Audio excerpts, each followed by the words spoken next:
حسن بصری نام سنا ہوا ہے نا، یہ حضرت علی کے شاگرد ہیں، نبی پاک کے گھر میں آ جاتے تھے کئی دفعہ، بچے تھے جب۔ حضرت حسن بصری تابعی ہیں، فرماتے ہیں خانہ کعبہ میں عمرہ کرنے گیا، طواف کعبہ کر رہا تھا تو بڑا عجیب منظر ہوا، رات کی تنہائی ہوئی۔ اس وقت کئی دفعہ طواف بند بھی ہوتا تھا، اس لیے کہ رش کم ہوتا تھا تو رات کو سب سو جاتا۔ کہتے رات ذرا گہری ہوئی تو لوگ اپنا اپنا خیمہ لے کے جاتے تھے، اب تو ہوٹل ہے نا تو خیمے لگتے تھے، لوگ خیمہ لے کے جاتے تھے، جہاں جگہ ملتی تھی خیمہ لگا کے رہتے تھے۔ فرماتے میں رات کو سویا خیمے میں، ایک دردناک آواز آئی، میٹھی ہے دھیمی ہے پر درد بڑا ہے۔ کوئی رونے والا رو کے کہتا ہے اللہ حساب قیامت میں مجھ سے نہ لینا، اے اللہ تنہائی میں جتنا مرضی حساب لینا پر لوگوں کے سامنے نہ لینا۔ اور پھر کہتا ہے اللہ فضل تو تب کرے جب تو میرا حساب پوچھے ہی نہ۔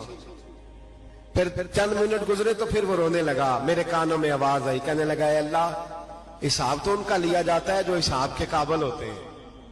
اعلیٰ حضرت کہتے ہیں نا رضا سے تو کیا حساب لے گا، رضا بھی کسی حساب میں، اے اللہ میں قابل نہیں مجھ سے حساب نہ لینا۔ کہتے تھوڑی دیر گزری تو پھر وہ رونے لگا، پھر ذرا سانس سنبھلے تو پھر کہنے لگا اے اللہ میں تو لوگوں کو کوئی بندہ حساب پوچھ لے تو نہیں دے سکتا، میں تجھے کیسے حساب دوں گا۔ پھر تڑپنے لگا۔ کہتے تھوڑی دیر گزری تو پھر ایک لفظ انہوں نے کہے رونے والے نے، کہنے لگے اللہ دیکھ تیرے محبوب کا فرمان ہے جو معافی مانگے تو اسے معاف کر دیا کرتا ہے۔ اے اللہ میں معافی مانگنے آیا ہوں اور مسجد نہیں آیا، میں کعبۃ اللہ ہی آ گیا ہوں۔ کہتے ہیں وہ اتنا روئے کہ چیخ آئی ان کی، اور جب دھڑام سے کوئی زمین پہ گرا تو میں پریشان ہوا کہ اب تو بے ہوش ہو گیا۔ فرماتے ہیں میں زور سے اٹھا فٹافٹ اور اس شخص کی طرف بڑھا، میرے دل میں خیال ہے کوئی گناہگار ہے بیچارہ، تو چلو میں بھی دعا کرتا ہوں، اس کو کہتا ہوں بیٹے فکر نہ کر اللہ تیری مدد کرے گا۔ فرماتے میں گیا اس نیت کے ساتھ کہ میں کہوں گا چلو اٹھو تم بھی دعا کرو میں بھی کرتا ہوں، اللہ ہم سے حساب نہ پوچھے۔ کہتے میں گیا تو وہ شخصیت بے ہوش پڑی تھی، کالے سیاہ بال ان کے چہرے پہ بکھرے ہوئے تھے۔ کہتے لوگوں جب میں نے زلفیں ہٹائیں چہرے سے تو میرا وجود کانپنے لگا آسمان ٹوٹ پڑے گا، زمین پھٹ جائے گی، ستارے بکھر جائیں گے، آج بہ جائیں گے سمندر۔ فرماتے میری چیخیں نکل گئی، یہ کوئی گناہگار تو نہیں، یہ تو حضرت فاطمہ کے پوتے امام زین العابدین ہے، یہ تو امام حسین کا وہ بیٹا ہے جو کربلا میں تنہا بچے تھے۔ فرماتے میں امام کا چہرہ دیکھا تو بھاگ کے آیا اور میں نے اپنی داڑھی ان کے پیروں کے ساتھ مس کی اور میں نے کہا حضور اٹھئے۔ امام اٹھے تو میں نے کہا شہزادے تیرے تو اشارے سے اللہ کئی گناہگاروں کو بخشے گا، تیری تو دعا سے اللہ بخشے گا، یہ کیا کر رہے ہو؟ امام زین العابدین کہنے لگے حسن بصری ادھر آ یار، ادھر آؤ بزرگو میرے دادا کے پاس رہنے والے ہو، میں نے نا آج ہی سنا ہے کہ اس کا عذاب بڑا سخت ہے، آؤ میرے لیے دعا کرو اللہ پاک مجھ سے حساب نہ پوچھے۔ کہا حضور نہ کریں۔ اب فرمانے لگے تجھے نہیں پتا کچھ چیزیں ایسی ہیں کہ رب نے اگر حساب پوچھا تو میں واقعی جواب نہیں دے پاؤں گا، چل کر میرے لیے دعا۔ کہتے میں نے ہاتھ باندھے حضور میں نہیں کرتا، اٹھا کہہ۔ فرماتے میں نے ہاتھ اٹھائے، میں نے کہا اے اللہ تیرے رسول کا شہزادہ ہے، یہ تیرے رسول کا شہزادہ ہے، یہ کہہ رہا ہے تو فضل کر۔ او بھائی جو بڑے تھے وہ تو تڑپتے تھے، سسکتے تھے۔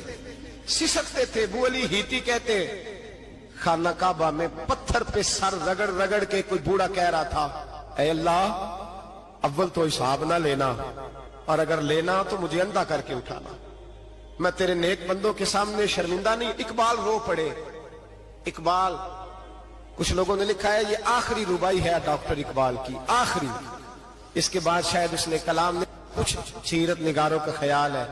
اقبال مدینے کی طرف منہ کر کے کہنے لگے تو غنی از ہر دو عالم من فقیر، اللہ تو غنی ہے میں تو فقیر ہوں، تو غنی از ہر دو عالم من فقیر، اللہ تو غنی ہے میں تو فقیر ہوں، روز محشر عذر ہائے من پذیر، اے اللہ اول تو میرا کوئی عذر قبول کر لینا محشر کے دن، اور اگر نہ کرنا ہوا اگر تمہیں بینم حسابم نہ گزیر، اگر ضرور ہی میرا حساب لینا ہے، اے اللہ اگر تو نے ضرور لینا ہے، اے اللہ اگر ضرور ہی لینا حساب، اول تو میرا عذر مان لینا، میری کمزوری پہ رحم کرنا، اے اللہ میرے بڑھاپے پر میری کمزوری پر رحم کرنا، اگر ضرور حساب لینا ہے از نگاہ مصطفیٰ پنہا بغیر، تو اے اللہ ذرا حضور کی نگاہوں سے اوجھل کر کے لینا، اے اللہ مجھے شرم آئے گی۔ میرے مصطفیٰ کریم فرمائیں گے میں تو تجھے ہر بات سمجھا کے آیا، ایک جگہ تیری رہنمائی کر کے آیا، تو کیسے عمل کما، ذرا اوجھل کر کے از نگاہ مصطفیٰ پنہا بغیر، ذرا حضور کی آنکھوں سے اوجھل کر کے سائیڈ پہ کر کے لینا، میں برداشت نہیں کر پاؤں گا۔ حضرت ابو علی ایتی کہتے ہیں بابے نے سر رکھا ہوا ہے اور کہتے ہیں اللہ مجھے اندھا کر کے اٹھانا، فرماتے میں گیا، میں نے کہا چلو میں دعا کرتا ہوں جا کے، فرماتے جب میں نے جا کے بزرگوں کی کمر پہ ہاتھ رکھا، ان کا چہرہ دیکھا تو یہ کوئی گناہگار تو نہیں، یہ تو بغداد کے پیر عبد القادر جیلانی ہے، یہ تو محبوب سبحانی غوث سمدانی ہے، یہ تو وہ شخص ہے جو قدم لگائے تو اللہ ولایت عطا کرتا ہے۔ جو بڑے تھے وہ ڈر رہے تھے۔ فرعون نے کئی 100 سال حکومت کی اور اس طرح اس نے ظلم کیے کہ لاکھوں اور ہزاروں بچے قتل ہی کرا دیے، 12,000 عورتوں کے پیٹ میں حمل تھا اس نے ضائع کرا دیا۔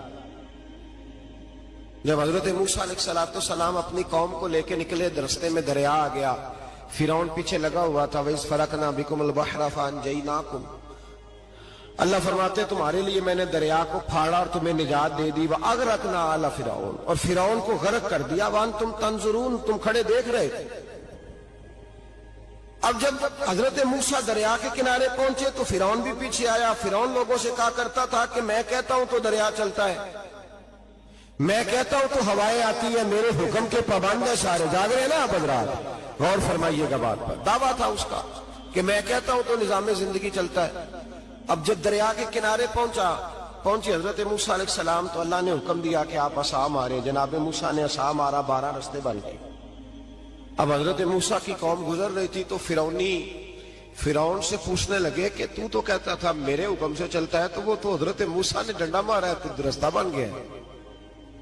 باز نہیں آتا انسان باز بنے بڑے اس کے پاس بڑی دلیلیں ہیں، جھوٹ سچ بول کے اپنے آپ کو مطمئن کرتا ہے، آخر دم تک تبدیل ہونے کو تیار نہیں ہوتا، دلیلیں گھڑتا رہتا ہے، بناتا رہتا ہے، شور کرتا ہے جان بوجھ کے۔ بھئی تو کہتا تھا میرے چلانے سے چلتا ہے، تو باز ابھی بھی نہیں آیا۔ کہنے لگا میں نے ہی حکم دیا ہے کہ ذرا پھٹ جا، مجھے یہ زندہ چاہیے۔ باز رسی جل گئی، بال کہنے لگا میں نے ہی کہا ہے دریا کو کہ یہ مجھے زندہ چاہیے، میرے بھاگے ہوئے ہیں تو اس لیے پھٹا ہے، تو آؤ میرے ساتھ دریا کراس کرے۔ تو پتا تو ان کو بھی تھا نا، جتنا تو رب بنا ہوا ہے، پتا تو تھا، سارے جانتے تھے۔ کہنے لگے تو پہلے کراس کر، اگر تو بچ گیا تو ہم بھی پیچھے آتے ہیں۔ اب چاروں ناچار۔ ایک روایت تو یہ ہے کہ یہ جب خدائی کا دعویٰ کرتا تھا نا، تخت پہ بیٹھا ہوتا تھا، تو ایک دن حضرت جبریل آئے اس کے پاس انسانی شکل میں، تو کہنے لگے میں بڑی دور سے آیا ہوں تو ایک مسئلہ پوچھنا تھا۔ کہا پوچھو۔ کہنے لگے ایک غلام تھا کسی بادشاہ کا، تو بادشاہ نے اسے تھوڑی دیر کے لیے ایک علاقے کی سربراہی دے دی۔ کتنی دیر کے لیے ہمیں سربراہیاں ملتی ہیں؟ کیوں جی؟ تھوڑی دیر کے لیے ملتی ہے نا، تھوڑی دیر کے لیے سربراہی دے دی ایک غلام کو۔ ذرا بات کو سمجھیے، حضرت جبریل پوچھتے ہیں، کہتے ہیں سربراہی مل گئی، اب وہ مالک ہی بن کے بیٹھ گیا ہے، وہ بات ہی نہیں سنتا، اس کو تھوڑی دیر کے لیے بنایا تھا، وہ تو خدائی کا دعویٰ کرنے لگا ہے، آپ بتائیں اس کا انجام کیا ہونا چاہیے؟ یہ مسئلہ پوچھنے آیا ہوں۔ تو فرعون کہنے لگا اس کا انجام یہ ہے کہ اسے پانی میں غوطے دے دے کے مار دے۔ انجام کیا ہے؟ بولیے بولیے، کیا انجام ہے؟ کیا انجام ہے جی؟ پانی میں، اللہ اکبر، اپنی سزا تجویز کر رہا ہے۔ اس کی سزا کہ اسے پانی میں غوطے دے دے، اللہ اکبر، اپنی سزا تجویز کر رہا ہے۔ اس کی سزا کہ اسے پانی میں غوطے دے دے کے مارو ظالم کو۔ اسے تھوڑی دیر کے لیے بنایا تھا اور وہ چھائی گیا ہے، قبضہ ہی کر گیا ہے۔ حضرت جبریل کہنے لگے جی آپ لکھ کے دے دیں گے؟ کہنے لگا لاؤ لکھ دیتے ہیں. لکھوا لیا. جناب جبریل رکا لے کے تشریف لے گئے. اب جب فرعون دریا میں آیا نا تو اللہ نے حکم دیا مل جا. جب دریا ملا چیخنے لگا تو حضرت جبریل آئے, کہنے لگے تیرا ہی فتویٰ ہے, یہ تیری سزا ہی ہے نا. ہم بھی بڑی سزائیں تجویز کرتے ہیں. یہ جھوٹا ہے جی, اس کا تو فلانا علاج ہونا چاہیے, تو اگر تو جھوٹ بولے تو یہ فلانا بڑا جاور ہے جی, اس کے ساتھ اس طرح ہونا چاہیے, تو اگر تو یہ کام کرے تو جو سزا تو لوگوں کے لیے تجویز کر رہا ہے تو اپنے بارے میں بھی سوچ.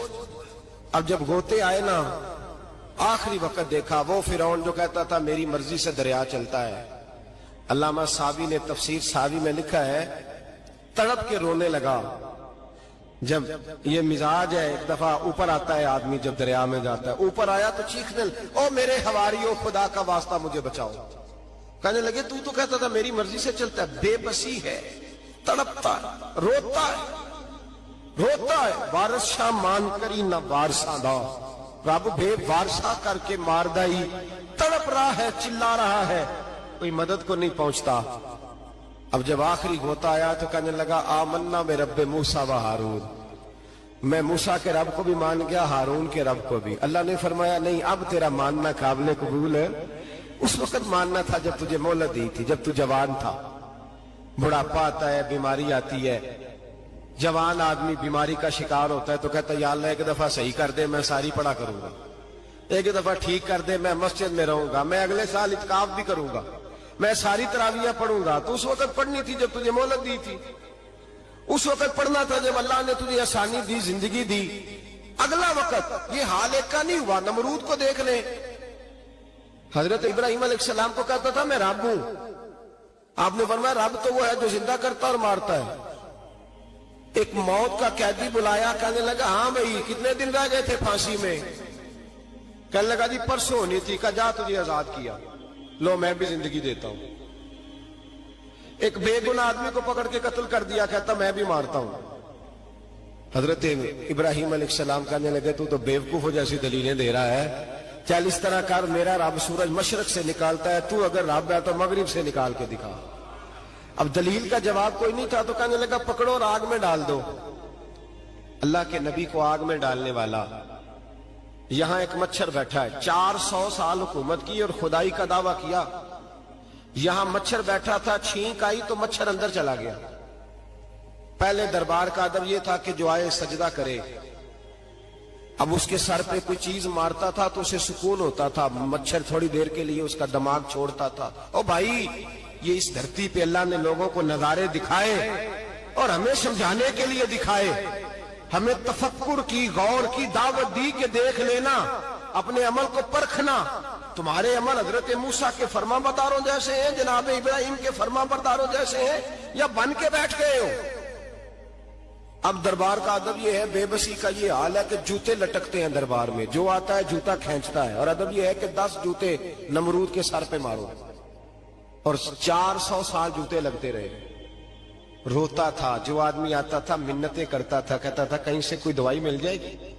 پاگلوں جیسی زندگی گزاری, پاگلوں جیسی سخت. وہ تو حساب, وقوع قیامت تو حساب ہوگا ہی. یہاں لوگ پاگل ہو کے مرتے ہیں, معذاللہ نفسیاتی مریض ہو کے مرتے ہیں. یہاں آخری وقت اتنا سخت آتا ہے کہ دنیا موت کی دعائیں مانگتی ہے. میرے بھائی جب انسان ظلم کرتا ہے تو بھول جاتا ہے کہ شاید مجھے پوچھے گا کوئی نہیں. جب وہ زیادتی کرتا ہے تو بھول جاتا ہے. جب وہ کسی کا حق کھاتا ہے تو وہ کہتا ہے شاید اس کا تو وارث ہی کوئی نہیں جس کو میں لوٹ رہا ہوں.